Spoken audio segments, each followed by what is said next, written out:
অহাকালি দিনটো মহিলা উদ্যমিতাৰ বাবে এটা প্ৰাপ্তিৰ দিন নহয়। অহাকালি আৰু দুটা নতুন আঁচনি আমি আৰম্ভ কৰিম।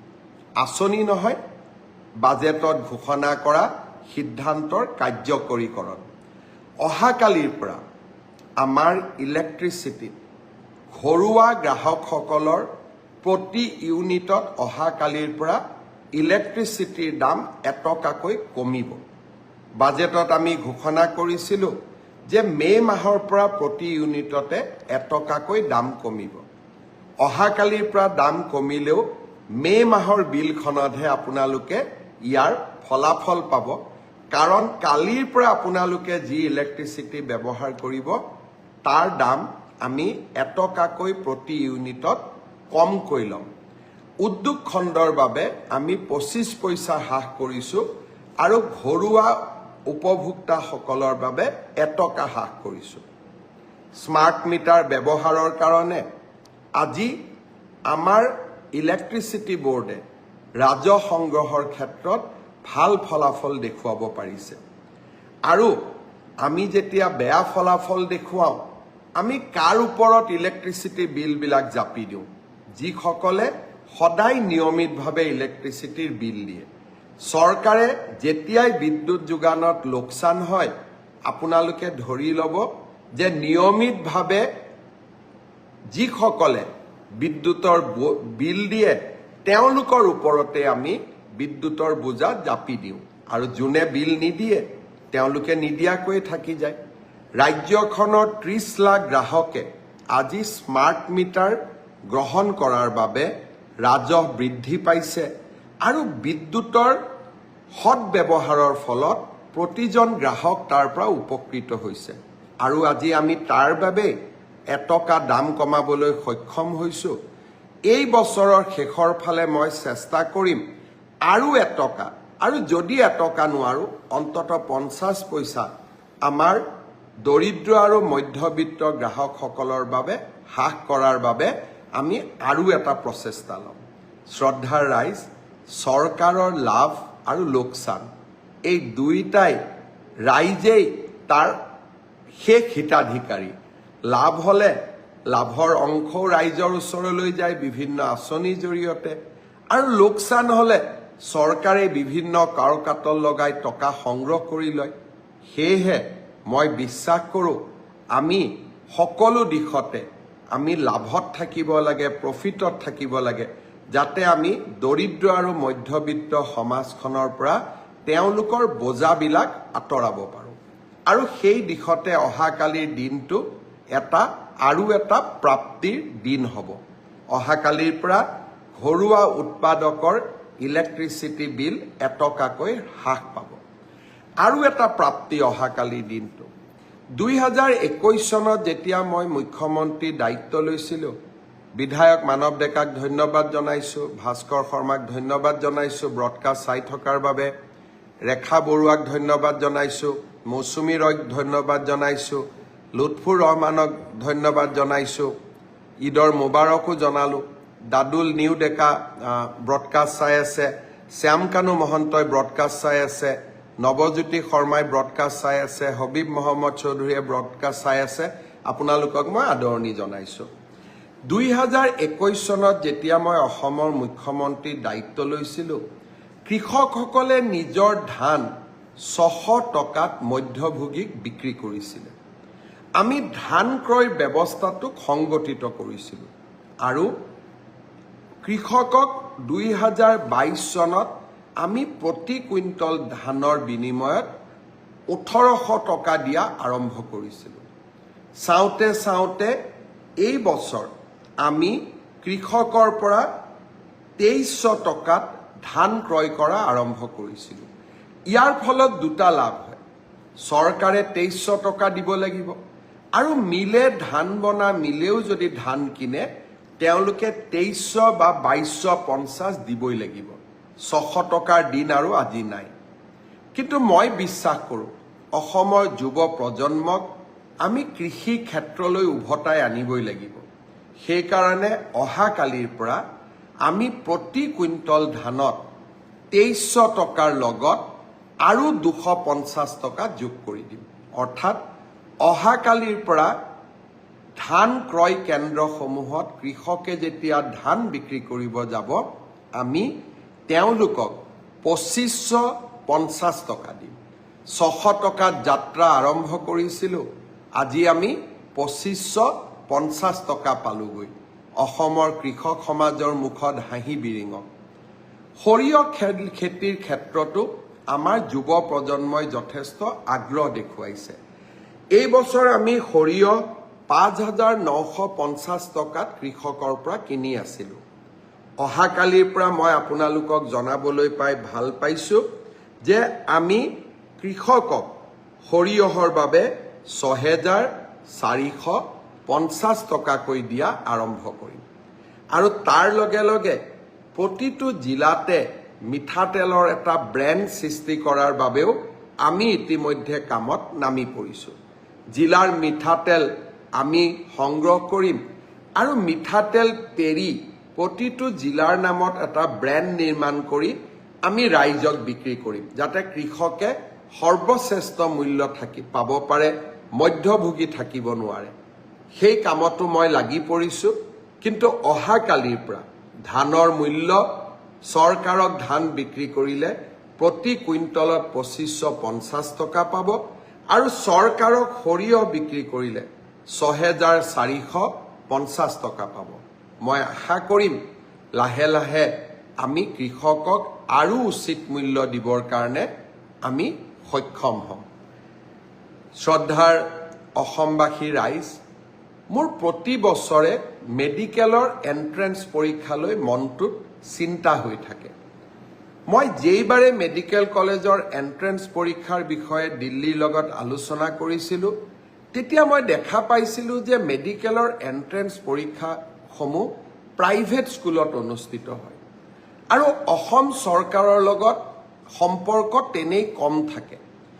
এডিআৰিৰ পৰীক্ষাত আমি যিমান কটকটীয়া নিৰাপত্তা কৰোঁ, মেডিকেলৰ এণ্ট্ৰেন্স আটাইতকৈ ডাঙৰ পৰীক্ষা, আমি একো ব্যৱস্থাই নলওঁ। এই বিষয়টোলৈ মই চিন্তা কৰি আছিলোঁ যে আমাৰ অধিকাৰ একো নাই নেকি। কেইদিনমান আগতে উৰিষ্যাত গৈছিলোঁ কেন্দ্ৰীয় শিক্ষামন্ত্ৰী ধৰ্মেন্দ্ৰ প্ৰধান ডাঙৰীয়াক সাক্ষাৎ কৰিবৰ কাৰণে। আফ্ৰিদা হুছেইনেও ব্ৰডকাষ্ট চাই আছে, আমাৰ মানস পংখী শৰ্মাই ব্ৰডকাষ্ট চাই আছে, সুব্ৰত দাসে ব্ৰডকাষ্ট চাই আছে, সীমা চন্দ্ৰাই ব্ৰডকাষ্ট চাই আছে, বনস্মিতাই ব্ৰডকাষ্ট চাই আছে। মই সকলোকে আদৰণি জনাইছোঁ। মই কেন্দ্ৰীয় শিক্ষামন্ত্ৰীগৰাকীৰ পিতৃ দেবেন্দ্ৰ প্ৰধানৰ মৃত্যু হৈছিলে, তেখেতক মই সমবেদনা জনাবলৈ ভুৱনেশ্বৰত গৈছিলোঁ। তেতিয়া মই ধৰ্মেন্দ্ৰ প্ৰধান ডাঙৰীয়াক সুধিছিলোঁ যে মেডিকেলৰ এণ্ট্ৰেন্স আমি চৰকাৰী বিদ্যালয়ত পাতিব নোৱাৰোঁ নেকি, আৰু মেডিকেলৰ এণ্ট্ৰেন্স আমি কটকটীয়া নিৰাপত্তাৰ মাজত পাতিব নোৱাৰোঁ নেকি। তেখেতে মোক উত্তৰ দিছিলে যে আপুনি যদি বিচাৰে আমি নিশ্চয় তেনে ব্যৱস্থাই কৰিম। আজি মই আপোনালোকক জনাব বিচাৰিছোঁ, আমি ইতিমধ্যে ভাৰত চৰকাৰৰ লগত কথা পাতিছোঁ। অহা 5 মে'ত অনুষ্ঠিত হ'বলগীয়া নীট পৰীক্ষাৰ চেণ্টাৰ আমি চৰকাৰী বিদ্যালয়সমূহত কৰিম। জিলা উপায়ুক্ত আৰক্ষী অধীক্ষকসকলে কটকটীয়া নিৰাপত্তাৰ ব্যৱস্থা কৰিব, যাতে মেধাৱী ছাত্ৰ ছাত্ৰীসকলে ন্যায় পায়। মেধাৰ এই বিকশিত যাত্ৰাই আৰু এটা নতুন শিখৰত আৰোহণ কৰক, সেয়ে মোৰ ইচ্ছা আছিল আৰু মই ভাবোঁ এইবাৰ মেডিকেল এণ্ট্ৰেন্স পৰীক্ষাও আমি সুন্দৰ কৰি পাৰ কৰাম, যাতে কোনেও ক'তো অভিযোগ দিব সুবিধা নাপায়। কোনোবাই কাৰোবাৰ নামত পৰীক্ষা বহে নেকি, আধাৰ চেকিং, বায়'মেট্ৰিক চেকিং, আমি গোটেইবোৰ এটা এটাকৈ কৰিম, যাতে এইবাৰৰ পৰীক্ষাৰ ফলাফলে এটা মেধাৰ, কেৱল মাত্ৰ মেধাক প্ৰতিনিধিত্ব কৰে। আগতে যে মেধাত হোৱা নাছিল মই তাক নকওঁ, কিন্তু এইবাৰ আমি তাক নিশ্চিত কৰিব খুজিছোঁ, যাতে আমাৰ ছাত্ৰ ছাত্ৰীসকলে ন্যায় পায়। বহুতো ছাত্ৰ ছাত্ৰীয়ে মোক হোৱাটছআপ দিয়ে, সুধে দাদা এডিআৰিত যে OMRখন আপোনালোকে দিয়ে এনসাৰ কিটো পাব্লিছ কৰি দিয়ে মেডিকেল বা হেলথ ডিপাৰ্টমেণ্টৰ পৰীক্ষাত আপোনালোকে কিয় নকৰে আগতে আমি কৰা নাছিলো কিন্তু এইবাৰ জানুৱাৰী মাহত হৈ যোৱা টেকনিক্যাল পৰীক্ষাৰ এনসাৰ কি আমি 12 এপ্ৰিল তাৰিখে প্ৰকাশ কৰিম আৰু যিসকলে OMRখন সংগ্ৰহ কৰিব বিচাৰে তেওঁলোকেও 50 টকা দি OMRখন সংগ্ৰহ কৰিব পাৰিব আৰু যিসকলে এনসাৰ কি চোৱাৰ পিছত এনসাৰ কি চ্যালেঞ্জ কৰিব খোজে তাৰ বাবেও আমি সুবিধা কৰি দিম অৰ্থাৎ স্বচ্ছতা সকলো ক্ষেত্ৰতে যোৱাকালি হৈ যোৱা তৃতীয় শ্ৰেণীৰ পৰীক্ষাটো আমি একেই ব্যৱস্থা গ্ৰহণ কৰিম মই ইতিমধ্যে আমাৰ স্বাস্থ্য বিভাগক কৈছো যে এডিআৰি পৰীক্ষা যেনেকৈ আমি নিকাকৈ অনুষ্ঠিত কৰিছো আমি স্বাস্থ্য বিভাগৰ পৰীক্ষাও নিকাকৈ অনুষ্ঠিত কৰিম শিক্ষা বিভাগৰ পৰীক্ষাও নিকাকৈ অনুষ্ঠিত কৰিম প্ৰতিটো ক্ষেত্ৰতে আমি স্বচ্ছতা আৰু নিকাক আমাৰ জীৱনৰ লগত আমি সমাহিত কৰিলো এতিয়া মই এটা সম্পূৰ্ণ বেলেগ বিষয়লৈ যাব খুজিছো বহু দিনৰ পৰা আমি আলোচনা কৰি আহিছো যে মাছ উৎপাদনৰ ক্ষেত্ৰত অসম স্বাৱলম্বী হ'ব নোৱাৰে নেকি বিষয়টোৰ ওপৰত মই মীন বিভাগৰ বিষয়াসকলৰ লগত আলোচনা কৰিছিলো তেখেতসকলে মোক এটাই কথা কয় যে আমি মাছৰ ক্ষেত্ৰত ইতিমধ্যে স্বাৱলম্বী হৈছো কিন্তু আমাৰ এটা অসুবিধা যে মাছে কণী পৰা সময়ত ঘন জাল লৈ কিছুমান মীন পালকে নদী আৰু বিলৰ পৰা মাছ সংগ্ৰহ কৰে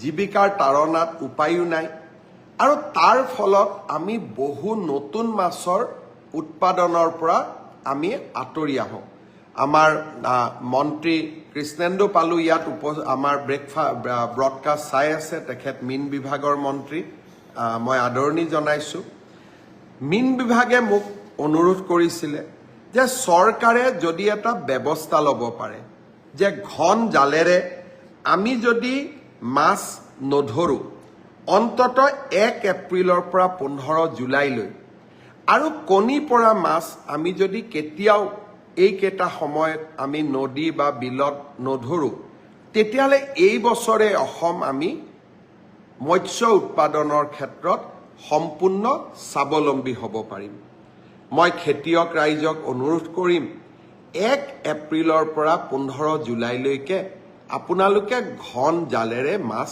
নামাৰিব আৰু কোনোবা মাছ যদি আপোনালোকে জানে যে মাছটোৱে শুক্ৰ ধাৰণ কৰি আছে তেতিয়াহ'লে সেই মাছ কেতিয়াও আপোনালোকে ঘন জালেৰে উলিয়াই আনিবৰ বাবে চেষ্টা নকৰিব মই আশা কৰোঁ 1 এপ্ৰিলৰ পৰা 15 জুলাইলৈকে যিসকলে আমি পাৰোঁ আমি যদি মাছ নমৰাকৈ থাকোঁ এইবাৰ মৎস্য সম্পদেৰে অসম উভয় নদী হৈ পৰিব মই আশা কৰোঁ এই দিশটো আমাৰ খেতিয়ক ৰাইজে চকু দিব আজি মই গহপুৰ আৰু বিশ্বনাথত আৰু কেইটামান কথা উল্লেখ কৰিছিলোঁ যে এই বছৰৰ পৰাই আমি ৰেচন কাৰ্ডত চাউলৰ লগতে 1 কেজি চেনি 25 টকা বজাৰতকৈ কম দামত দিম আমি এই বছৰতে দালি 1 কেজিকৈ বজাৰতকৈ 25 টকা কম দামত আমি আমাৰ ৰাইজক যোগান ধৰিম আৰু নিমখো আমি 10 টকা কম দামত আমি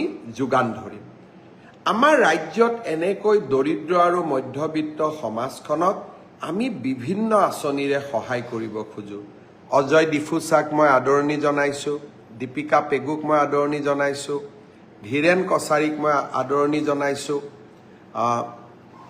বন্দনা তালুকদাৰক আদৰণি জনাইছো সোহেব সিঙক আদৰণি জনাইছো সোহেব সিঙে লিখিছে লাভ ইউ মোক সঁচাকৈ মোৰ ভাল লাগিছে I also love you.